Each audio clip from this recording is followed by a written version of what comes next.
Ya, ada yang betakun dari Muhibin ulama Banjar. Jamnya kayak ini nah.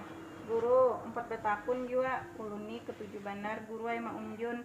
Nah, kayak apa hukumnya maunjun di pehuman orang senyum bamar amor sekali kayak pejar. Pertama dulu lah, maunjun itu boleh. Nah, masalahnya itu di pehuman orang itu, nah masalahnya pehuman orang itu berarti ampun orang. Ampun orang tuh sama kayak rumah orang tuh. Rumah orang tuh lah boleh lah kita masuki, kada boleh kecuali dengan izin ampunnya, hanya boleh. Nah, jadi dari situ sudah kita ada kesimpulan bahwa maunjun di pehuman orang itu haram. Sama aja tuh menjuluk para rangga di kabun orang, menimbak burung di kabun orang, maunjun di sungai, di dalam kabun orang kan ada dilewati sungai misalnya, atau di papalataran orang, tanah orang. Jadi segala sesuatu yang melibatkan orang lain, maksudnya tuh tanah orang, harta orang, kita masuki di dalam situ, kada boleh tuh. Kecuali dengan izinnya, itu hukum asalnya. Akan tetapi amunnya misalnya sudah jadi adat kebiasaan, sudah menjadi adat kebiasaan tadi di kampung orang itu, ini khusus. Jadi ini khusus di kampung orang aja, di kampung itu aja misalnya. Orang itu kalau di kampung itu kada apa-apa, misalnya mau unjun di pelatar orang kada apa-apa. Menjuluk karangga misalnya di kabun orang kada apa-apa. Mau unjun di pehuman orang kada apa-apa. Mau unjun di tengah kabun orang kada apa-apa. Di kampung itu misalnya sudah jadi kebiasaan orang.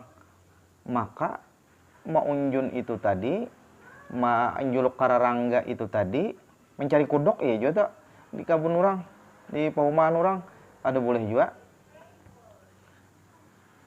Karena sudah jadi kebiasaan orang situ, jadi adat istiadat orang di situ, orang itu kada apa-apa. Pokoknya kita nih saling paham aja sudah di kampung itu.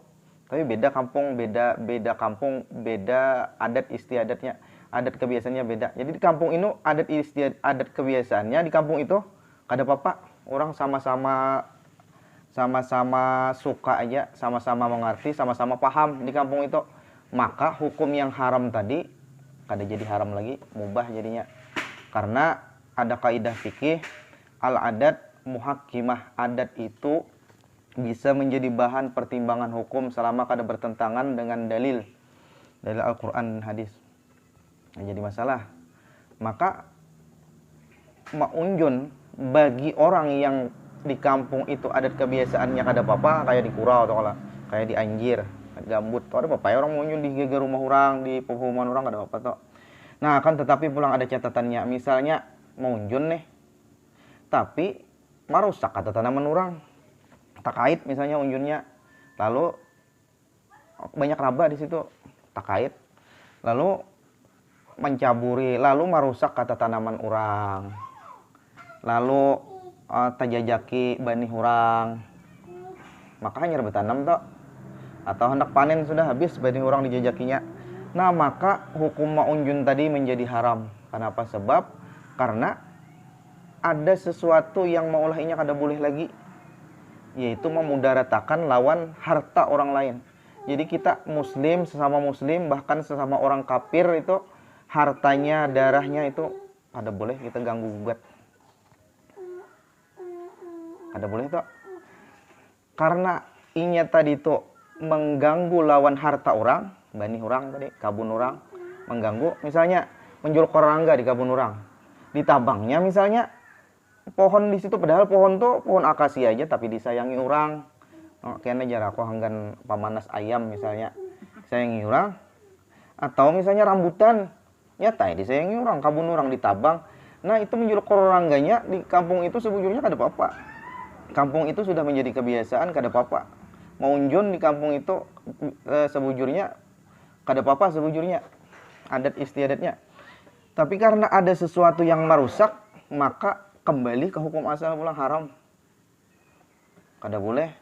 Karena merusak itu tadi. Ada kaidahnya pulang. Kaidahnya al-wasail kahukmil maqasid. Karena sebab inya maunjun, lalu rusak bani hurang. Merusak bani hurang itu hukumnya haram, maka maunjunnya pun haram. sebab itu menjadi sama hukumnya dengan apa yang menjadi musabbabnya. Sebab itu sama hukumnya lawan makasidnya, tujuan akhirnya tuh.